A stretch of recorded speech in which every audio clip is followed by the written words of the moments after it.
जयपुर नाम के राज्य में ज्ञानेंद्र नाम का एक दयालु राजा राज करता था। उसकी प्रजा उससे हमेशा बहुत खुश रहती थी, लेकिन उसके ठीक विपरीत उसका बेटा ध्रुव बहुत बिगड़ा हुआ था। उसे प्रजा के सुख दुख से कोई मतलब नहीं था। नगर में राजा का पुत्र ध्रुव अपने कुछ सैनिकों के साथ घुड़सवारी करने में मस्त था और तभी उसे घुड़सवारी करते हुए रास्ते के एक तरफ एक गरीब की झोपड़ी दिखाई दी। इस झोपड़ी से गुजार कर देखी जाए। और अपने घोड़े की दिशा झोपड़ी की तरफ मोड़कर गरीब किसान की झोपड़ी को गिरा दिया। अरे वाह, मेरे घोड़े तो कमाल के हैं, मजा आ गया। अब घुड़सवारी का मजा आया।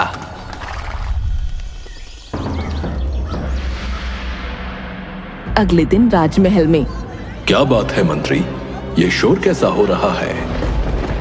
महाराज, एक आदमी अंदर आने के लिए दरबान से लड़ रहा है।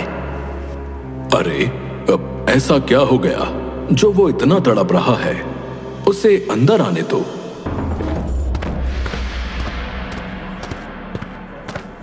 उस आदमी को अंदर बुलाया जाता है तो वो बताता है, महाराज, मेरी मदद कीजिए महाराज, मैं लुट गया, बर्बाद हो गया। अरे, आखिर हुआ क्या है, बताओ तो। महाराज, राजकुमार घुड़सवारी कर रहे थे, पर तभी वो अचानक आकर मेरी झोपड़ी से टकरा गए और मेरी पूरी झोपड़ी टूट के बिखर गई। महाराज, मैं बेघर हो चुका हूँ महाराज, पर मुझे अपनी चिंता नहीं है, मुझे अपनी बीवी बच्चों की चिंता है, क्योंकि सर्दी का मौसम है महाराज, और ऐसे खुले में रहना उनके लिए बहुत खतरनाक है। वो मर जाएंगे महाराज, वो मर जाएंगे, मेरी मदद कीजिए महाराज। मंत्री, राजकुमार को बुलवाओ।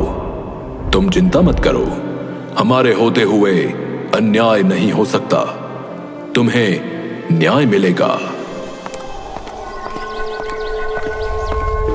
राजकुमार को बुलाया जाता है। जी पिताजी, बताइए, आपने मुझे याद किया? ध्रुव, ये मैं क्या सुन रहा हूं? तुमने इस आदमी की झोपड़ी तोड़ दी? मैं इसका कारण जान सकता हूं? पिताजी, बस थोड़ी सी टक्कर लग गई थी, कोई बड़ी बात नहीं है। वैसे भी वो झोपड़ी बहुत कमजोर थी, और वैसे भी मैं अपने घोड़ों की ताकत को परखता रहता हूं। बेटा, तुम्हारे लिए ये छोटी बात हो सकती है, लेकिन इसके लिए ये जीवन और मृत्यु का सवाल है। क्या तुम जानते हो कि सर्दी में बिना छत के रहना कितना कठिन होता है? घोड़ों की ताकत युद्ध भूमि में देखी जाती है, ऐसे गरीब नगरवासियों के घर तोड़कर नहीं। नहीं, मुझे नहीं पता और जानना भी नहीं है। जरा सी गलती पर क्यों आप मुझे सुना रहे हो? मैं राजकुमार होकर अपनी मर्जी से कुछ फैसले भी नहीं ले सकता क्या? ध्रुव, गलती का एहसास होना जरूरी है। जब तक तुम्हें किसी की कठिनाई का अंदाजा नहीं होगा, तब तक तुम कभी अच्छे राजा नहीं बन पाओगे। एक राजा का दिल हमेशा अपनी प्रजा के लिए धड़कना चाहिए। सर्दी का मौसम बहुत कठोर होता है और गरीबों के पास इतने साधन नहीं होते कि वो इससे बच सकें। तुम्हारी एक गलती ने इन लोगों को बेघर कर दिया। हाँ पिताजी, मैं समझ गया, अब मैं चलता हूं। राजकुमार ने राजा की बातों पर कोई खास ध्यान नहीं दिया और वहां से चला गया। फिलहाल राजा ने उस आदमी की झोपड़ी वापस ठीक करवा दी, लेकिन कुछ ही दिन बाद राजकुमार ने फिर से एक गरीब आदमी की झोपड़ी को तोड़ दिया, और वो भी सिर्फ इसलिए क्योंकि वो रास्ते में उसे अच्छी नहीं लग रही थी। ध्रुव, तुम्हारा दिल पत्थर का हो गया है। तुमने फिर से एक गरीब की झोपड़ी तोड़ दी। क्या तुम्हें सर्दी में लोगों की तकलीफ का जरा भी एहसास नहीं है?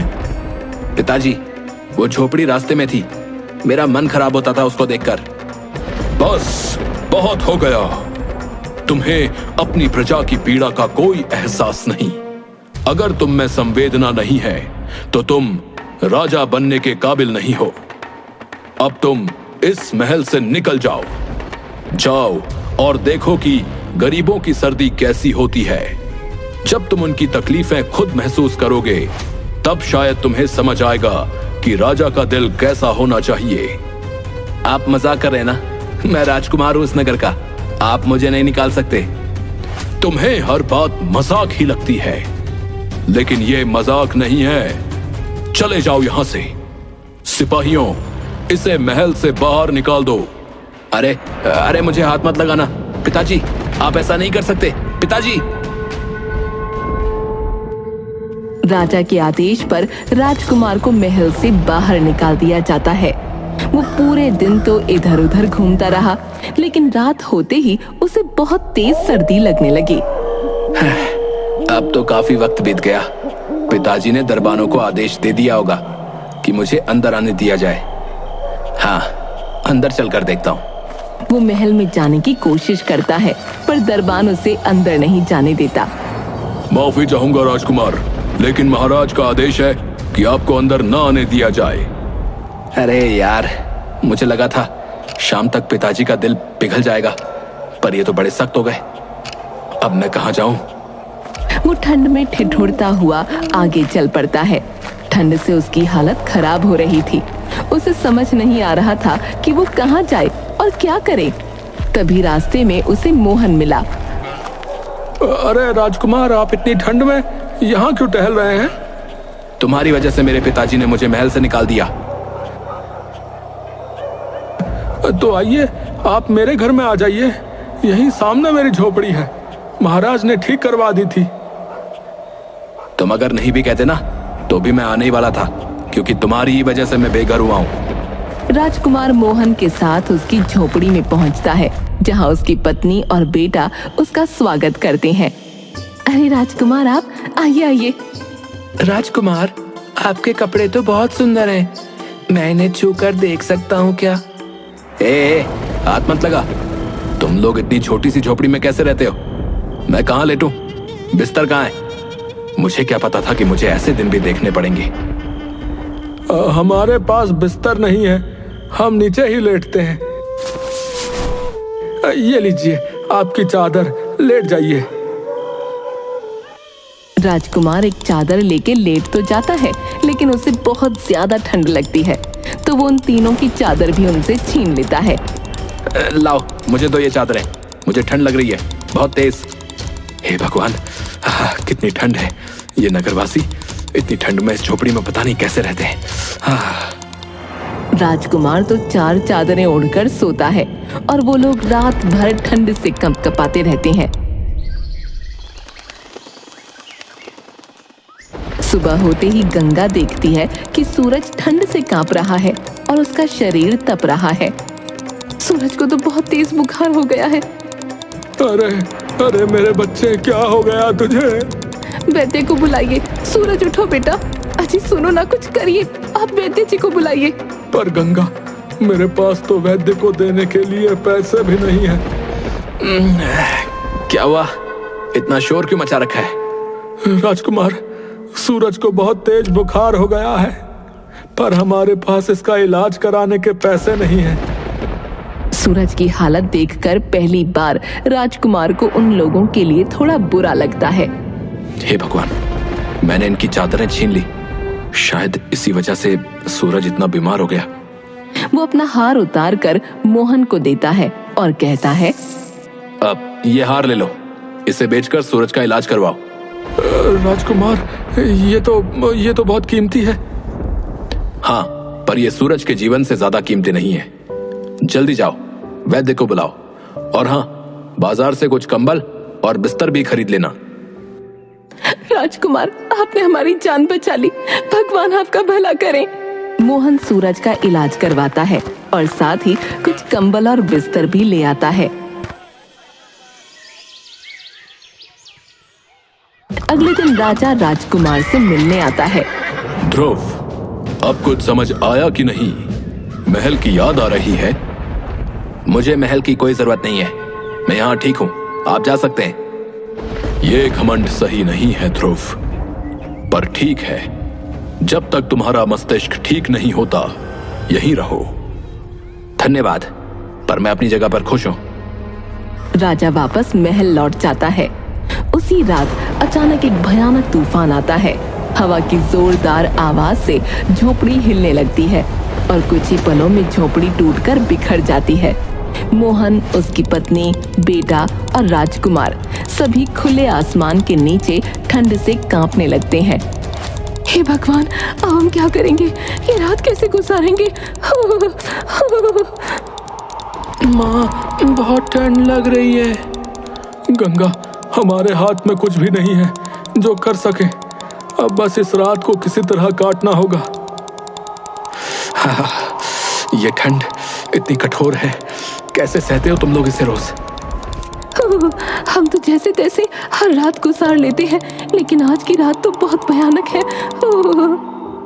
मैंने जब इन लोगों की झोपड़ी तोड़ी थी तब भी तो इनकी रात ऐसे ही गुजरी होगी ना। हे भगवान, मैंने क्या कर दिया था? जैसे तैसे सुबह होती है, लेकिन रात की सर्दी ने सबके शरीर को झकझोर कर रख दिया था। राजकुमार अपनी मोतियों की माला उतारकर मोहन को देता है और कहता है, मोहन, ये लो, इसे बेचकर झोपड़ी को ठीक करवा लो। धन्यवाद राजकुमार। धन्यवाद तो ठीक है, पर तुम लोग ऐसे कैसे जीवन काटते हो? गरीब का जीवन ऐसा ही होता है राजकुमार। आप तो पहली बार गरीब की सर्दी देख रहे हैं। हमारा हर मौसम ऐसा ही है, कष्टों से भरा हुआ। मोहन उस माला को बेचकर झोपड़ी सही करवा लेता है। लेकिन कुछ ही दिन गुजरते हैं और उनके घर में खाने का सब सामान खत्म हो जाता है। मोहन, घर में अब कुछ भी खाने को नहीं बचा है। सर्दी ने तो हमारी सारी उम्मीदें छीन ली। हाँ गंगा, बर्फ के कारण खेतों में कोई काम नहीं हो पा रहा है। लकड़ी काटने का काम भी ठप पड़ा है। इस ठंड में कोई पेड़ काटने नहीं जाता। अब क्या होगा? यह वक्त भी गुजर जाएगा, बस हमें सब्र रखना होगा। मोहन, मेरे पास अब सिर्फ ये एक अंगूठी बची है। इसे बेचकर कुछ खाना ले आओ। अब राजकुमार, आप इतना कुछ दे चुके हैं, ये अंगूठी मत दीजिए।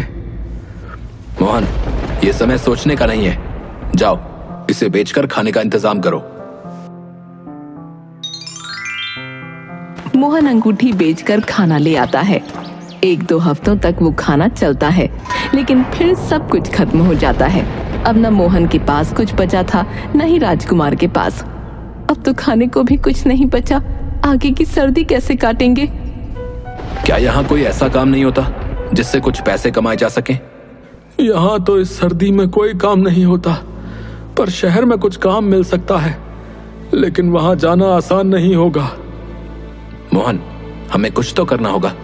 चलो, हम शहर चलते हैं और वहां काम ढूंढते हैं। राजकुमार और मोहन शहर जाते हैं, जहां उन्हें मेहनत मजदूरी का काम मिलता है। ये राजकुमार के लिए पहली बार था कि उसने अपने हाथों से काम किया हो। दिन भर की मेहनत के बाद वो इतना थक गया कि उसकी हालत बेहद खराब हो गई। मोहन, मैंने कभी सोचा नहीं था कि काम इतना कठिन हो सकता है, लेकिन जब अपने मेहनत के पैसे से खाना खा रहा हूं तो दिल को बहुत ही सुकून मिल रहा है। हालांकि दिन भर की थकान और सर्दी की वजह से राजकुमार को अचानक तेज बुखार हो गया। वो तड़पने लगा और उसकी हालत बिगड़ती चली गई। मैंने तुम सबके साथ बहुत बुरा किया है। अब मुझे समझ आया कि तुम लोगों पर क्या बीतती है और तुम्हारे बेटे ने बुखार से तड़पते हुए क्या महसूस किया होगा। मोहन, मुझे माफ कर दो। इतना कहते ही राजकुमार बेहोश हो गया। फिर जब उसकी आंखें खुली तो उसने देखा कि वो अपने महल के नरम बिस्तर पर लेटा है। मैं यहाँ कैसे पहुंचा? बेटा, मैंने हर समय तुम पर नजर रखी थी। जैसे ही तुम्हारी तबीयत बिगड़ी, मैंने तुम्हें तुरंत महल में लाने का आदेश दिया। पिताजी, मुझे वापस जाना है। मैं मोहन और उसके परिवार के साथ रहना चाहता हूँ।